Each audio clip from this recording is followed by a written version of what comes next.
All right. Welcome. So if you start us off. Okay. So, welcome to session 3, Hope, Restoration, and Reconciliation. And that will go till about 8:30, give or take. So be thinking about, there's the hope theme throughout the 3 sessions, but hope, restoration, and reconciliation. And is reconciliation, how do, aside from bringing hope into the matter, how does reconciliation on restoration on this hand, or if you're looking at me, it's vice versa, and restoration and reconciliation and the relationship of hope to those things, which I'm really interested to hear comments because I've been grappling with that a bit. So we'll have a wild geese semantic grounding. Now, this is the first for the Transitioning Justice Carceral Societies, a wild goose. Yes, that was the recommendation of our third panelist who will not be able to be with us tonight, Marian Anderson, who is off addressing the very real and pressing needs of people in our community. The service doesn't stop. And this was her recommendation of the poem Wild Geese. So if you will, find a place, whether you're sitting or standing, find a place and a posture that is comfortable for you. If you can, let your feet come to rest flat on the floor. Maybe sit up just a little bit straighter, let your spine come into full alignment, that natural arch in your lower back. Relax your shoulders. Just take one good, deep breath as we prepare to step into this third and final session of our evening.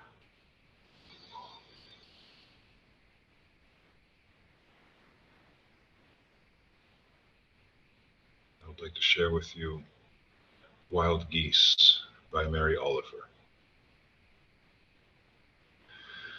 You do not have to be good. You do not have to walk on your knees for 100 miles through the desert repenting. You only have to let the soft animal of your body love what it loves. Tell me about despair, yours, and I will tell you mine. Meanwhile, the world goes on. Meanwhile, the sun and the clear pebbles of the rain are moving across the landscapes, over the prairies and the deep trees, the mountains and the rivers. Meanwhile, the wild geese, high in the clean blue air, are heading home again.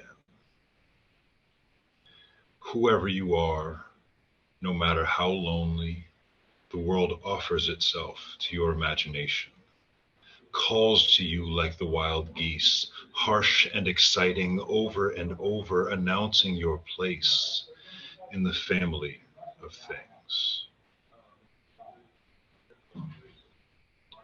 It's Wild Geese by Mary Oliver. And so through tonight and moving forward beyond, may we hear that call, announcing our place in the family of things. And so it is my distinct honor to introduce to you the amazing, the incomparable Darlene George, who will be our first panelist of the evening. Ooh, my whole screen just went black. Okay. We're good. So I have had the blessing of coming to know Darlene through the Freedom and Captivity Project. But Darlene is so much more than a colleague, so much more than a community member in this beautiful and wonderful thing that we're doing together.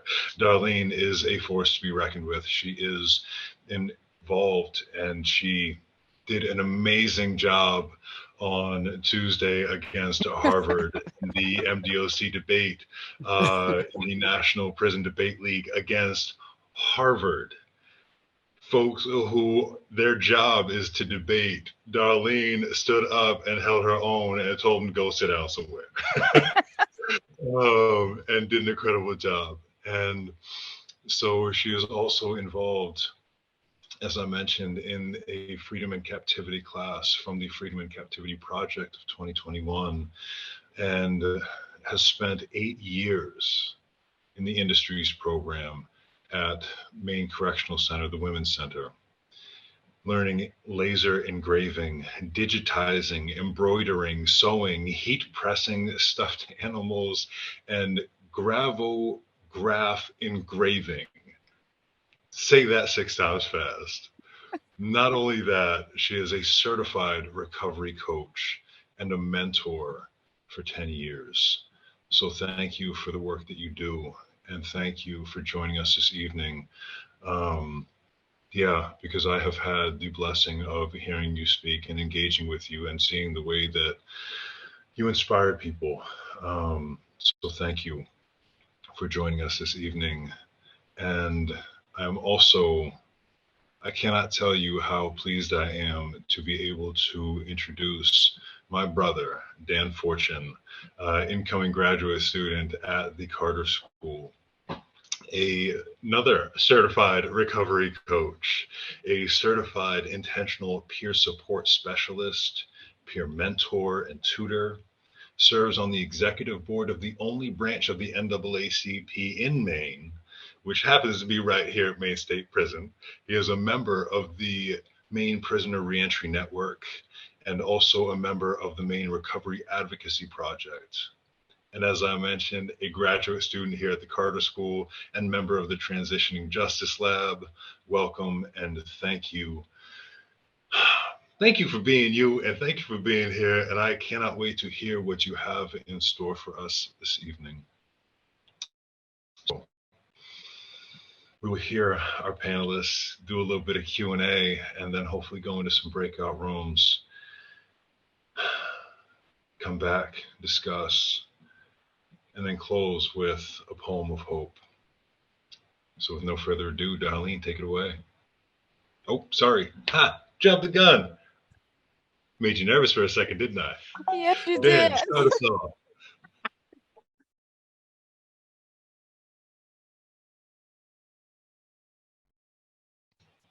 That's you, Dan.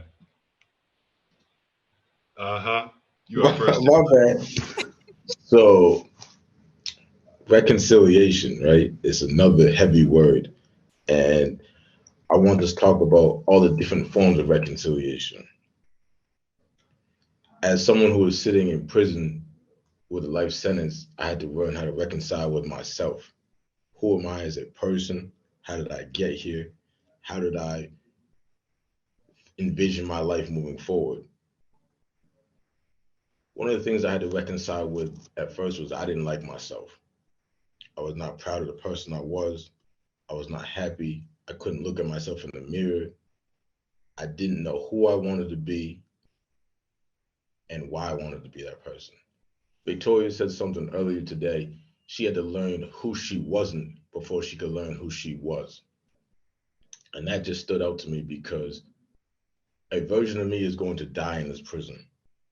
It can be the version of the ignorant, hurt, angry little boy that came into the prison, or it could be my physical self. It could be accident. And I had to reconcile with that fact. And that was hard. It was hard reconciling with the fact that the things that I had given my life to, the things that I had wanted to be, the people I looked up to, was foolishness. And it took some years, and it took a lot of time spent in my own head. And it's not easy, as all of you have done, because I know that every single person here has done some soul searching. And how do you hold that? How do you hold the fact that who you are as a person is not who you want to be, is not who you thought you were going to be when you were a kid, and to come back to the world? How do you reconcile that? Then, once you get through that devastation, how do you reconcile with the fact that in order to get up every day, you need to have hope? How do you hold hope, which is the best of things and the worst of things? To say something that Linda said earlier, right? We pray anyways. We understand that sometimes what we want isn't going to be what happens, that our dreams might not turn out the way we want them to be, but we pray anyways because we have faith that somebody above, like as a devout Muslim, it's Ramadan. Tonight happens to be the last night of Ramadan. We have faith that the plan that Allah has is better than anything we wanted for ourselves. Leo told me years ago to think about what I wanted to do with myself, right? How could I be impact? How could I make my life meaningful? And it was hard to hear words that I had out loud that I'd said in my head. Because any of you who have been incarcerated, any of you who have been struggling, any of you who have been hurt or lost, like the one thing we want is meaning.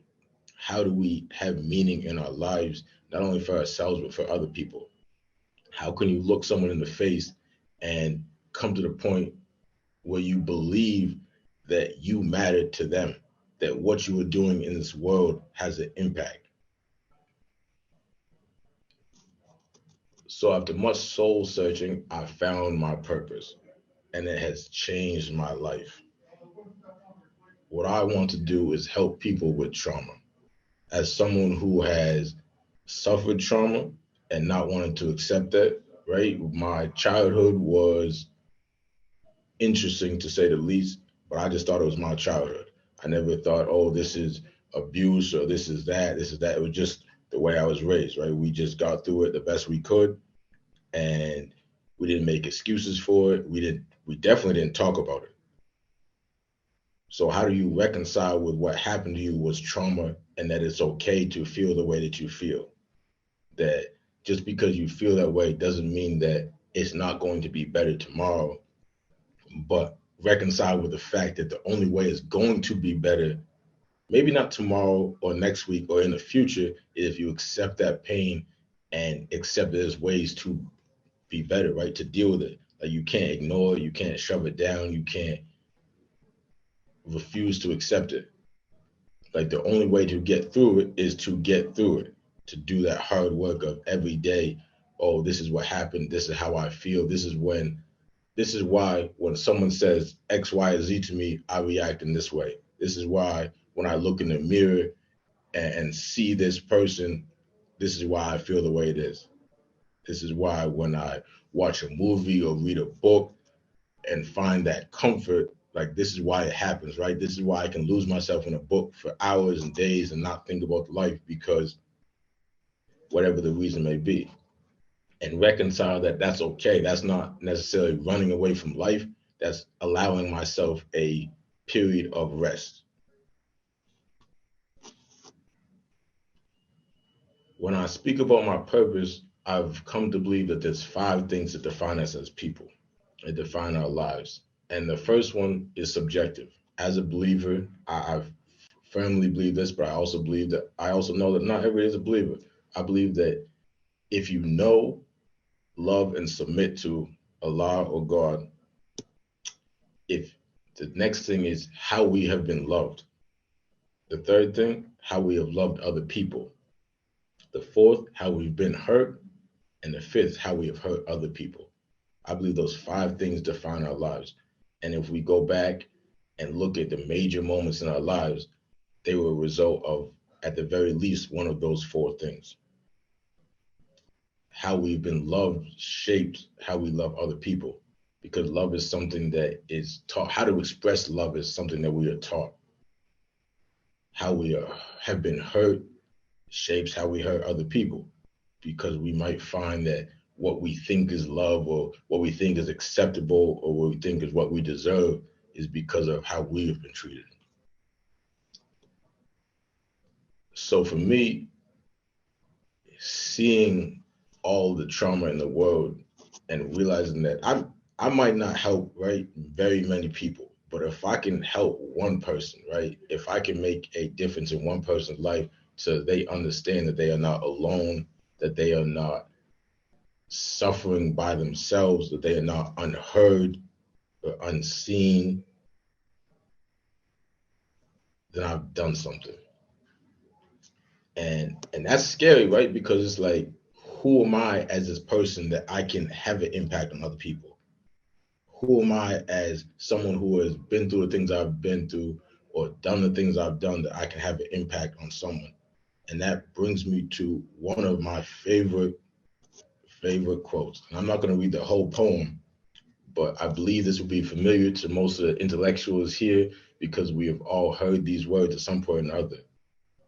Our deepest fear is not that we are inadequate. Our deepest fear is that we are powerful beyond measure. It is our light, not our darkness, that frighten ourselves. We ask ourselves, who am I to be brilliant, gorgeous, talented, and fabulous? And the next lines are, actually, who are you not to be? You are a child of God, and your playing small doesn't serve the world. So how do you reconcile with that? How do you reconcile with the fact that we have all been blessed, right? And that no matter what we have been through, we have something to offer the world. And that once you say we're in these spaces with all these amazing people, and that when they say that, hey, you matter, or we'd like to see you, or what you said made a difference, how do you hold that? How do you reconcile with the fact that you're in a group of amazing people, and yet your words are adding to that, right? How can I sit in my cell with life sentences and take this energy and get up tomorrow and pass it on to someone? How can I think that what I'm doing is going to make a difference? And it comes back to that reconciliation, right? Because every single one of us every day reconciles with the fact that we're going to get up and do something positive, right? We're going to try and add one bit more to the world.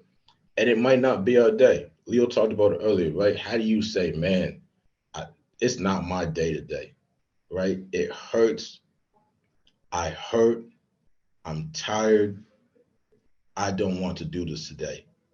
And how can you hold that and still get up and do it, right? With school, I can't tell you how many people have asked me, why do you go to school, right? Why are you doing what you're doing? What does it matter? They gave you life sentences. And it matters because it matters, right? This is huge. We are in a room, there is 14 of us right now, but every single one of us is doing something that matters to other people. And how do you reconcile that, right? How do you reconcile who we are as people and the amazing things we're doing with the fact that some of us have caused very real harm? What do you hold, right? And I understand the fact now that two things can be true at the same time. I can be here, I can do more, I can add more, and understand that some days I'm not going to be my best, right? There's people every single day, right? I'm in a situation now where I've accepted a lot of responsibilities, and I know that sometimes, right, I might not see one of my recoveries, and it hurts. I know that some days I might have a conversation with someone who needs to be supported, and even though I'm trying, I might not say the words they hear. I might not listen in the way that they need. But I have hope that I'm going to get up tomorrow and continue to try and be there again and again and again. So it's just an honor and a privilege to be here. And every moment that I share with wonderful people like this is a moment which I'm growing, I'm learning, and I'm just working to be better.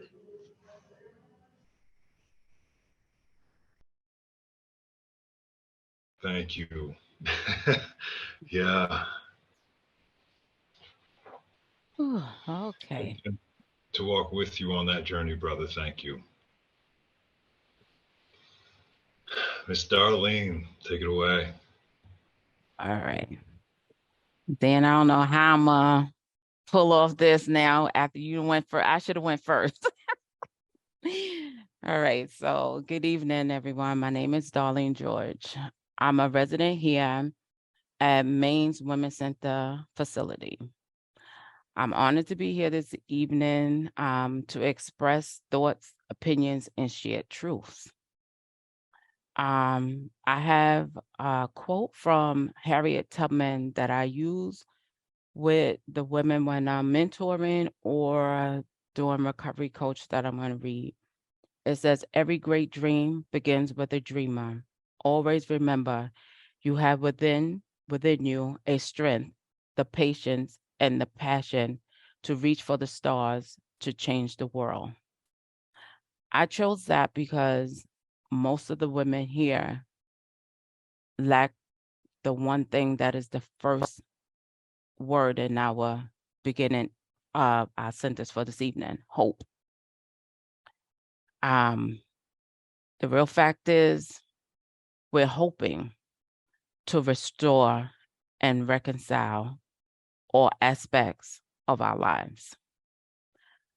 What's hope to someone that is incarcerated since everything in our lives has been dismantled, completely demolished, children taken away, families destroyed?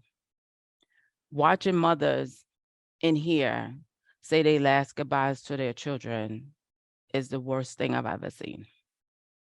So when these type of things happen, they don't have any hope. There's no hope.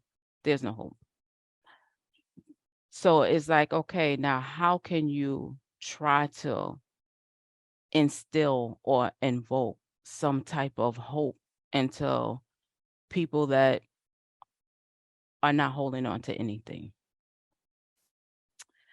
Well, and I know we live every day in here hoping to get through the day without incident or being made to feel less than. With that, we're hoping for better days. We hope for fairness. We hope for equality, diversity, and most of all, inclusion. When we begin to feel these things, and that when you start to feel these things, that's an act that has to come from the population of the people that surround you, that has to come from staff, that has to come from the women, and it has to come from within. We have to show people that we are not what they think we are. In order to show yourself and someone else hope, you have to evolve yourself. So when these things are put into action, it's almost like it sparks life into people. I watch it every day. People grow, myself included. I've been here 14 years, and I'm going to tell you, I've been active the whole time I've been here. But it's like a shell of I've been active since I've been here, except for maybe the last, I'm going to say 5 to 6 years, that I'm like, okay, you're just going through emotions. You're doing things, but you're not really growing while you're doing things, and you're not feeling the things that you're doing. You're just doing them to pass the time, to pass the day. Is why I didn't have that hope that I needed. I just was going about daily life, which is not a good thing. So with that, it's like when you start to feel hope, it's almost as if someone is taking something and pouring it on your whole body from your head to your feet, and you starting to almost come alive again, because it's like, okay, oh wow, I didn't realize that this was going on over here. I didn't realize that we have these programs over here. I didn't realize I can go to school. I didn't realize, you know, that sitting over here in this group with these women over here is going to help me grow as an individual. So with growth, with hope, comes that growth that we need, and that spark to get things going for you so that you can progress while you're in here. Because when you're in here, I'm telling you, you can stay stagnant the whole time. And when you get out, what is that going to do for you? Absolutely nothing. At least with the hope, and you start to grow, you reach out and you start to better yourself and feel good about yourself. And when you're doing these things, you're making your surroundings better. You're starting to feel things for people, for actions, for things that you hadn't felt in a long time. Hope is something you need in order to survive in this kind of a setting. It helps you want to reconcile with people who you have not had contact with, have cut off, ignored, or just push things to the side to say, okay, well, I'll deal with it later. Well, when hope comes in and you start to grow, the time is now. And you say, okay, well, what can I do to start this process of starting to reconcile with people, children, your parents, your children, outside friends, even with yourself, because sometimes you detach your own self from yourself because you just feel like, okay, well, I'm not worthy for the hope, and I'm not worthy for the reconcile. But once it starts to happen, you do feel like you're worthy for those things, and you start to try to put those things into action. What does it say? And apology, when you start to reconcile, you apologize for things that you have done. You apologize for wrongness that you may have said to someone a week ago, 2 weeks ago, that you now saying, okay, well, that's not something I should have done. Well, let me go over here to this person to try to amend this before it goes too far.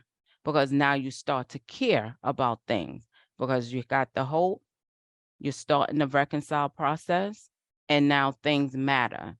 It's no longer, I don't care about this and I don't care about that.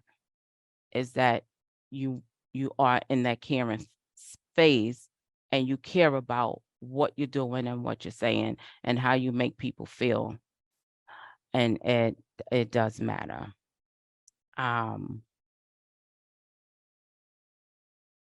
Restoration. So when we start to restore things, while hope is working and we are making strides in that area of our lives, we start to piece our lives together by, okay, now I have that hope, I have that reconciliation. I'm going to start to go to classes. I'm going to get my high set. I'm going to do things, take all kind of courses to better myself, because that's where you are now. You want to try to have some semblance of a life, especially if you have a longer sentence. You need to have some type of structure. You need to have some type of thing where You get up in the morning and you know what you're doing, and you know that you're gonna go to work, take your classes, um, leave there. Oh, I have 3 people for recovery coach. You know what your day is going to be like, and everything in it at that point is positive. And anything negative that's coming in towards your way, you want to cut off. You have a do not pass, and you want to just continue on the process that you are doing. And so with that also is with the volunteering, because you want to reach out to people because, okay, now I'm no longer being selfish. I'm no longer have the dead feelings or feeling inadequate or feeling like it just doesn't matter. Now things matter. Life matters. You matter. People matter. I know for me, working every day, helping others through difficult times and crisis, working with the unit here to make life better for the women, for them and for us. So even here, they value the relationship where they want to have some type of stability in the unit where everybody can get along. But in order to do that, we need to have some of these key factors that we're talking about this evening. And without those things, we're not going to get it. So we definitely need hope. Hope is the one thing that you can't pass by, that you can't say, just go past go. No, you have to have that. You have to have reconciliation in your life also. That is not something that you can just blink or just act like it's just a little thing in your life. It's not. You have to reconcile with yourself first. You need to reconcile with people and things that you have wronged so that you can move on and continue to grow as an individual. Because we can help 10,000 people, but if you're not helping yourself with those processes, it's not going to matter. Not at all. In here, actually, I teach classes also. And in one of my classes, that is one of the things that I teach in there, and that is the hope part of it, family bonds, being yourself, striving, growing, and loving yourself so that you can have all of those things that we talked about this evening. I hope that may have had you have a little insight into my side of it. Like I said, I should have went first before then, but I'm all good now. So I guess I'm ready to answer some questions if anybody have any. Yes, all kinds of questions. Dan, Darlene, thank you. Just thank you. And I do have a question because both of you take a whole lot of responsibility and a whole lot of accountability for what you have done, right? In causing harm, but also in needing to engage in restoration and reconciliation and inspiring hope for yourself.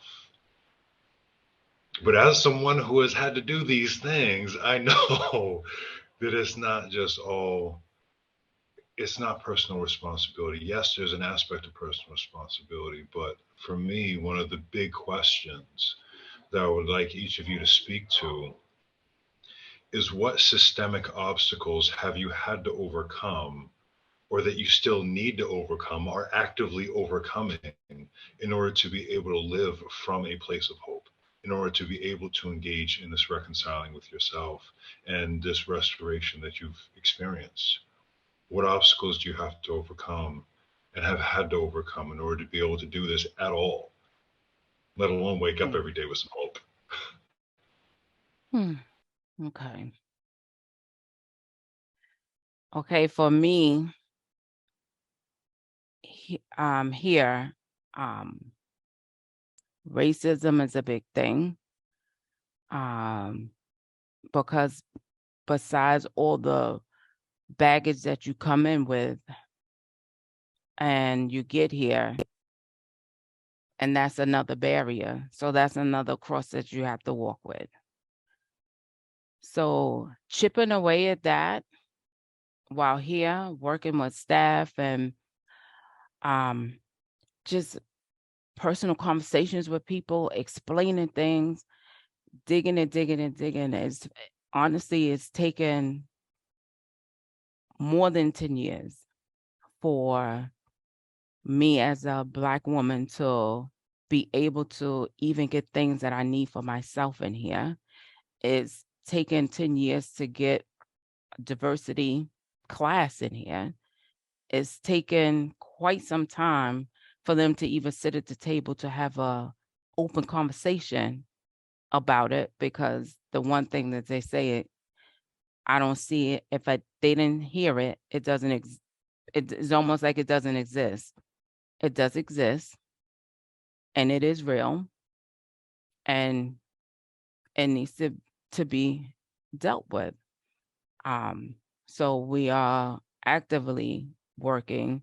I even tried to get a chapter for the NAACP in here, but because the women's population is so small, we couldn't get a chapter here. So we even asked, could we partner with you guys? And the answer was no. So we asked if we could partner with the women's SMRC. The answer was no, it has to just be us. So because the population numbers are low, we couldn't get that. So that was a blow. Still dealing with it, but it is so much better at this point because people have come in here like Linda, like Victoria. There's so many others but some of them you wouldn't know, but those two you do know. That's coming here that have blinders on. They don't care what color you are.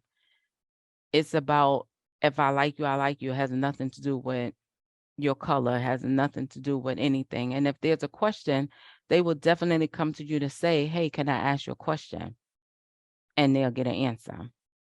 So when you get other people on your side that start to side with you, it's a wonderful thing. Because the one time we took this class, and I believe Linda was in this class with me, by the time the guy finished asking questions, the only person standing was me. And it is because I was the only Black person in the class. So, and at that point, it was like, oh, wow, you still standing. And then they understood. They was like, oh, wow. So they almost got a sense of how I feel on a daily basis, because usually I'm the only one in here. So that is one of the things that I had to try to correct with staff and get a handle on while I was here. No, thank you.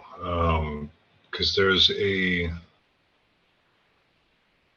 I haven't experienced, so I'm not even going to speak to it myself. But if I could invite you just real quick with a follow up about the role of intersectionality of being a Black woman, right? Because you're not just Black, you are a Black woman in the society, in this system.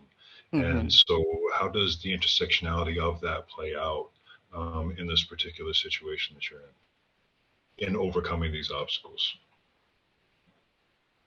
Well, here's this. Well, a lot of times people think that, oh, because you're Black and you're a Black woman, like you're really not that educated, you're not this and you're not that.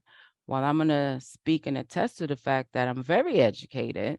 I came in here with degrees. I didn't walk in here empty-handed. So I'm very well versed in what it means to be a Black woman. And I'm going to always hold my head high. And I'm always going to keep my integrity. That's no matter what. So anybody you meet that know me going to tell you that. So me having that type of feeling about myself gives me that drive to keep fighting about things that I know is wrong when it comes to racism. And I think it's because of that drive like that other people join in with me, because they know it's a good fight and they know that it's something that shouldn't be happening. And a lot of the times people say, oh, well, oh, you're different. No, I'm not different. I'm like every other Black lady that walks the street. It's just that people don't take the time to talk to the other Black person, but because you have to deal with me and you had time to figure me out a little bit, you say I'm different. I'm not different. There's plenty of me walking around out there that people just don't give them the chance. Incredibly well said. Thank you. So I'll pass it over to you, Dan. What are some systemic obstacles that you have had to overcome or still are overcoming in order to live from this place of hope? For me, first of all, Darlene, that was echo that. That was incredibly well said. You talked about a lot of things that I experienced. I think one of the things that is this is one of those sharing moments, right? One of the things that systematic is, how do you value yourself in a system that tells you don't mean anything, right? And when your whole life you've either been told that or thought that about yourself.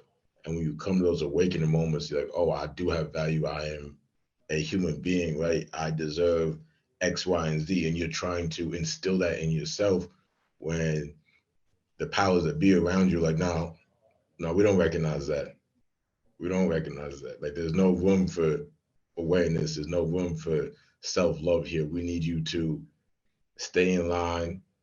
Don't exceed, don't reach above who you are as a prisoner, as a inmate, as a resident. Like, we have no room for human beings in this system.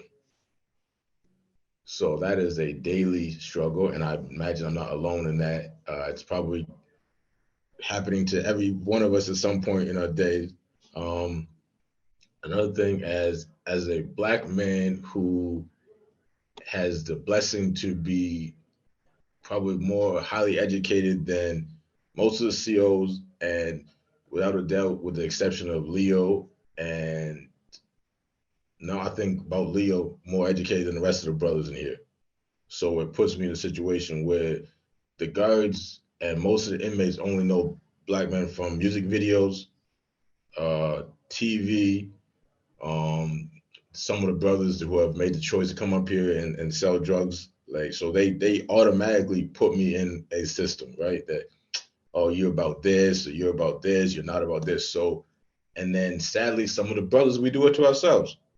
So as I'm having conversations, or I can't tell you how many times I heard a schoolboy and I turned around and looked, and it was the brother saying it. So that, right, how do you hold that? Right? I'm a Black man, but at the same time, what I want for myself is higher than what some of these brothers want for themselves. And it hurts, right? Because I want to see all of my brothers and sisters, regardless of race or whatever, but I want to see them succeed. But especially hurts when you see brothers who come in here and they more comfortable with the ignorance than they are with taking that chance on being something more. And having been there myself, it's hard, right? Because you don't want to be the one that stands out. You want to be the one that's, I'm going to school where they're going to play basketball, or they're sitting around playing dominoes, or doing this and that. And the system would rather I sit there, because they know what to do with brothers that come in here and want to sag their pants and talk about drugs and women and stuff like that. They don't know what to do with that. And I've been blessed to be able to follow in the wake of Leo, right? Who was doing all these things as a first. So sometimes even my journey is easier in some ways because I can follow in the wake and not have to go against some of the waves. But at the same time, Leo, because Leo came to his awakening before I did, and he used to tell me, Dan, why are you doing that? Like, you need to come down here to this part. And I'd be like, I don't want to do it, right? You're the only brother in that part, Leo. I don't want to be down there. I'm more comfortable in this ignorance. So that's something, right? It's a systematic view that sometimes is so pervasive that you do it to yourself. And I mean, that's pretty much it, right? And then the fact that I guess another systematic thing, right? Every day I've come short in some way or another. And understanding that and being like, all right, well, when I'm laying in my bunk at nighttime and I'm thinking about the ways that I didn't live up to the person I want to be, right? How can I not let it become how can I not let it become like one of them pervasive thoughts that just spins you into a cycle? How can you just take that and be like, all right, I missed that today, right? I missed that shot, to put in a sports analogy, or I came up a little bit short, but tomorrow I'm going to be better. And that's a systematic thing too, because in here and in life too, but especially in prison, they want you to stay in that same cycle because it's easier. It's a numbers game. It's easier for them to control. One of the ironic things is they always talk about don't manipulate. But the reason why prisons have control over inmates is through manipulation, because how else can so few control so many? So as Victoria said earlier, right?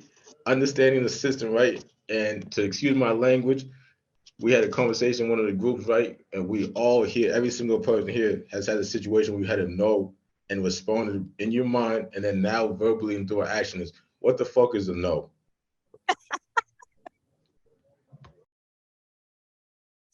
Oh boy, so true.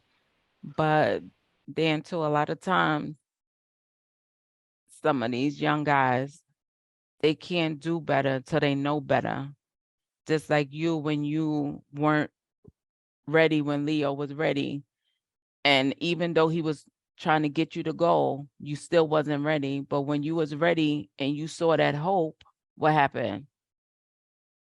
You started to move, and you started to go to school and do what you needed to do. So that's what that hope does. That one little thing, that's what it does. It moves you to do things that you wouldn't ordinarily do. And that's why you have to keep that hope and walk with it every single day, because these people in here will take it away from you as fast as you get it, but it's your job to hold on to it so that you can still continue to prosper. Love the encouragement, love the love.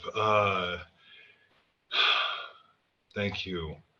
And also encourage people to drop questions in the chat, or raise your hand and feel free to hop right in here, because I got questions for days. In which case, I'll hold the other one I had right there in the holster, ready to go. Colonel, what you got? So, speaking of reconciliation, there's a situation that just happened, but before I came to this, where, long story short, someone didn't receive the email and became accusatory because they didn't receive the email. Now, I know in my situation, I can communicate with that person freely. I don't experience the barriers that you all deal with when it comes to communication. I don't have to move at the speed of, the limits that are imposed upon me. I can send emails, I can call. If I want to, I can go and visit this person and we can talk face to face. So I say all that to say, like, you all have situations that come up, and And it could be before you were incarcerated or while you're incarcerated, but you have all these barriers that stop that have been put in place to stop you from having genuine, real communication with the people you've interacted with, and barriers that actively work against reconciling those relationships. So what helps you hold on to the hope that you will be able to reconcile relationships when you have barriers in your face telling you, no, you can't, no, you won't? That's a good question. Well, here's the thing. They could take away the phones, they could do all of that, but guess what? The mail got to run. I will write letters from every day if I need to, but there's going to be some type. That's the one thing they can't take away from you is the mail. They could take, like I said, they can take away everything else, your laptop, your tablet, and all of those things. But the mail is a federal thing, so they cannot take the mail. So you can use that form of communication. And the thing too is when you have children, I have a son, he's a grown man, but he's still my child and he's still my baby. So that is what keeps me is him. So for me, making sure that I get that letter out, making sure that I don't break no more communication with him, because being in here, that drove a wedge for a while, until again, till that hope and that reconciliation played a part for restoration. So we are good. We talk, we do everything. So long as I keep that feeling that I have for him, and the letters going, and now, there's no problem with phones and all of that. So they can stop it, but they can't stop mail. I think, oh, sorry. I think for myself, understanding that it just makes it more precious, right? Like, you will find some of the best communicators in prisons and stuff like that, because it's one of our few means of talking, right? Of making a connection with someone. So you understand the value of your words. You understand what it means to say something and not be able to go back and take it back, right? When you have a conversation with someone and a lock-in happens or something happens and you can't reach out and correct that or clean it up or clarify it, like, that hurts. It sits on your mind. It's those moments where you're supposed to make an important phone call or whatever and they're locked in. So what you do is you yeah, you mean what you say and you say what you mean, right? And you understand that it has an effect on people. I remember conversations with Leo, and I was on this truth telling kick, right? I'm just going to tell the truth all the time. I don't care about nothing else, because how you going to get whatever you respond to the truth is that's your own. And we went back and forth on it, and he said something, he's like, it's not just about the truth, it's how you deliver it, right? Because I'm blessed to have some extremely sensitive people in my life, right? Who have taught me how much what I say matters, right? And you have a conversation with someone who has been through some emotional trauma, and the way you say a simple sentence can make or break that conversation. So you take the time and think about it, right? You respond from your head and your heart, and you just respond with love. Like, you make sure you end every conversation with some kind of positive about them, right? I care about you. I appreciate this time. You mean a lot, because I might not be able to talk to you for a day or two or whatever, but I just want you to know what you mean to me. So you just take the time to really just be honest and thoughtful and meaningful in what you say. Beautifully well said, both. Thank you. We'll take one more before we go to breakouts. Doria? Yeah, hey Dan, you said something that was just wildly fascinating while you were delivering your speech, about reconciling two truths. I was wondering if I could get you to say more about that because that is just so deeply intriguing. And I think that it's something that a lot of us struggle with, coming from a lot of either or, black and white, this or that. Well, I think that everything we do, right? We are a myriad of complex emotions, thoughts, feelings, and experiences. So how I am is because of the trauma and the love I received, right? How I talk to you is because of the encouragement I received, but also because of the disdain. I am a great person who has done bad things. I am a loving person who has also said hurtful, hateful things. I am a man who is learning how to be a man and not a boy, right? I am a human being that is learning what it means to be a human being.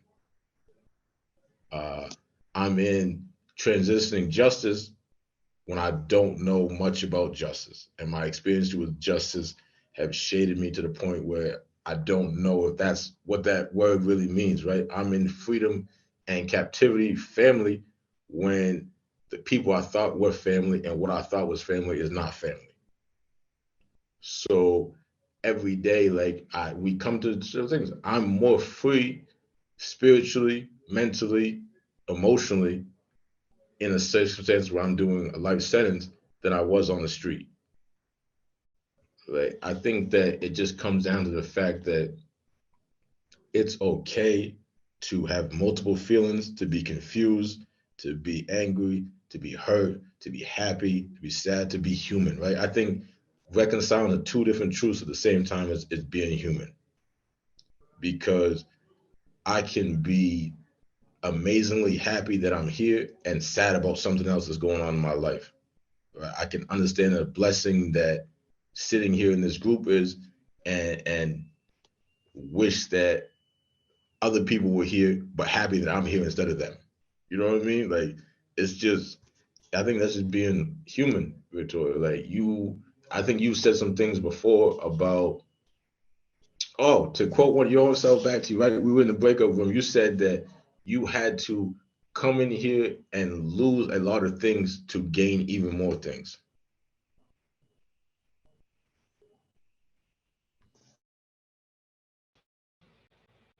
Very well said. And of course, Wikipedia has to go ahead and put all kinds of $1,000 words in the chat.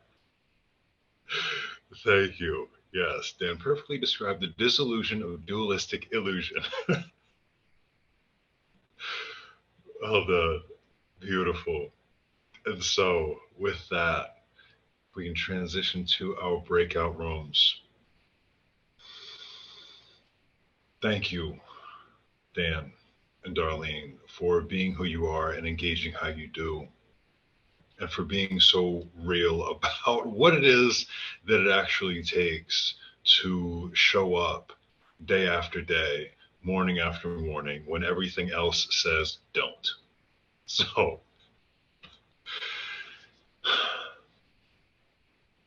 let this be a good, deep, rich interaction.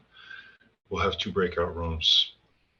Dan in one, Darlene in the other. Don't pick favorites. Be happy where you are. And don't feel like you need to address all of the questions. Go with what feels right for where you are and what moves you in this moment. What experience have you had in reconciling with yourself? What helps you get up with hope each day? What can you do to cultivate or instill hope in the world around you, or maybe in the life of one person around you? And what is one systemic barrier to hope or reconciliation that you personally, regardless of where you are or what you have, that you can work to dismantle? So I'll give you a moment. If you can copy those questions, make sure you have them when you get in the breakout room. Somebody will. And then I will look forward to seeing you back here at 8:20 Eastern. So 17 minutes, they will disappear on you. So please enjoy them, make the most of them, and I look forward to seeing you momentarily.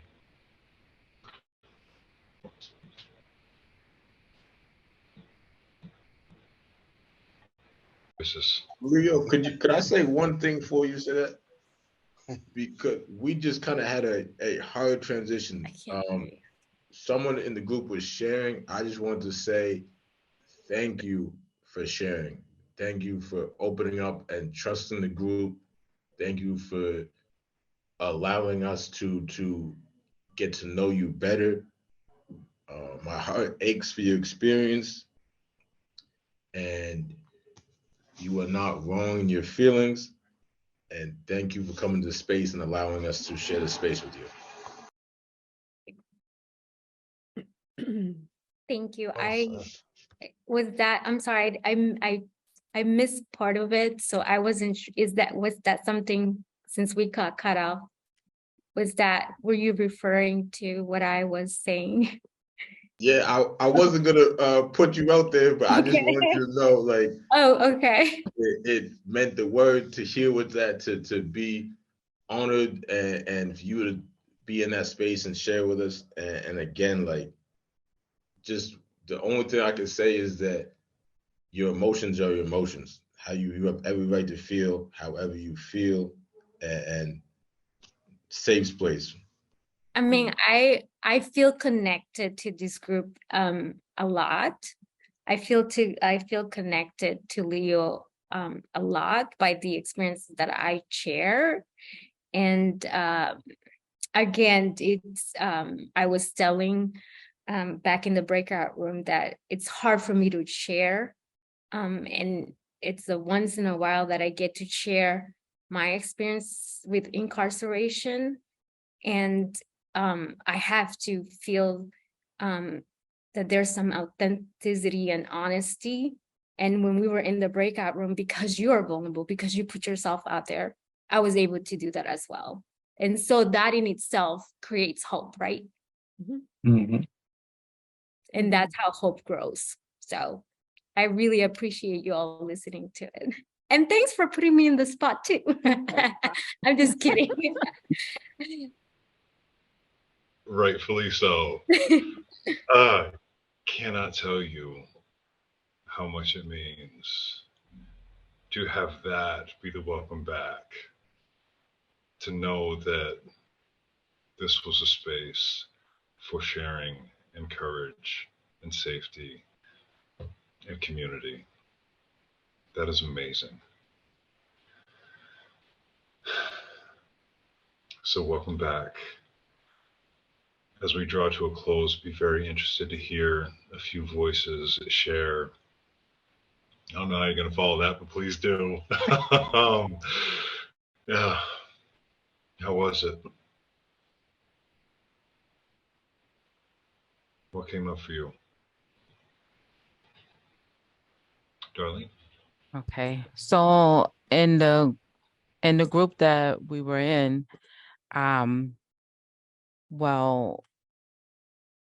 Vernice cultivates hope by dealing with people on a humanitarian basis. She's out there fighting for rights and things of that nature, and she does it on a human level, and she treats people in that way that she can get across to them. And Symes is continuing her education and elevating herself in order to put hope in with everybody else. So you educate yourself, the more you know, the more you can share, and the more you can be there. And that sparks hope for people. Amanda, she teaches a soccer group, and she does it with respect. She treats the children accordingly, and she she runs it where they know that they can trust her, opposed to how she was treated when she was younger. So everything that was not right for her when she did it, she's making sure it's right while she's doing it, which I told her that's the best thing ever, because those kids will do it the right way also, and they'll grow up to be productive young men and women. So, and Gordon just agreed with everything. So it was a really good group. You did. You agree with everything. You had no problems with none of. You did. You just had no problem with none of the answers because I asked you, sir. That's right. That's You guys are right. good. Yeah. So it was a really good conversation, and I loved it. It was nice. So everybody in my group, I thank you for coming out, showing out, and just being, like you said, vulnerable enough to put yourself out there with individuals you don't know, to have conversations and put things out there on the line. So I appreciate it, and I thank you very much for that. Thank you too. You're welcome. Beautiful. Thank you. If I'm not mistaken, I think I saw Kelly come off mute momentarily. Well, I just have to say that this has been a wonderful afternoon and evening, meeting new people, even though I met many of you before, seen your faces, but just the feeling of trust among us all, that we can share and we can speak from our hearts. And I think you're all very lovely. And I just always remind people that everyone is worthy of love, and we all have hope. We all can get hope, and we can carry on and do our best. But I think what I've seen here tonight is just a lovely grouping of people, and as Leo uses the word community, certainly is a community here. So thank you.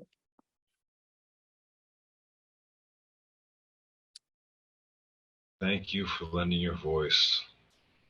Because yes, I think the recording was off, or it was between sessions or something, but I was talking earlier about how this school, the Carter School, has been foundational to me being at the point of being able to share and being able to move the way that I do with people and hold space the way that I do with the Freedom in Captivity Project in that class.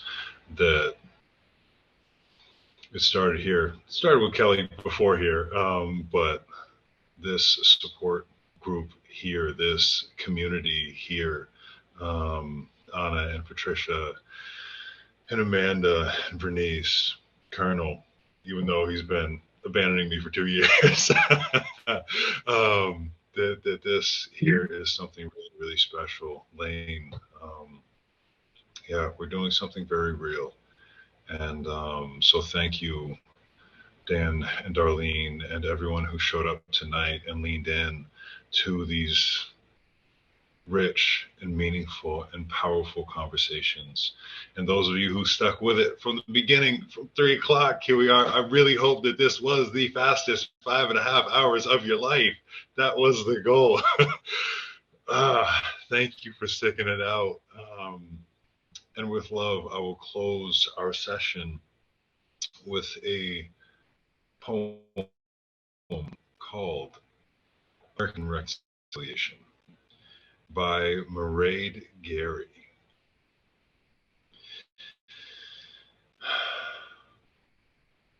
You stand united and inspired, moved by grief and despair, by tortured memories yoked to centuries of discrimination.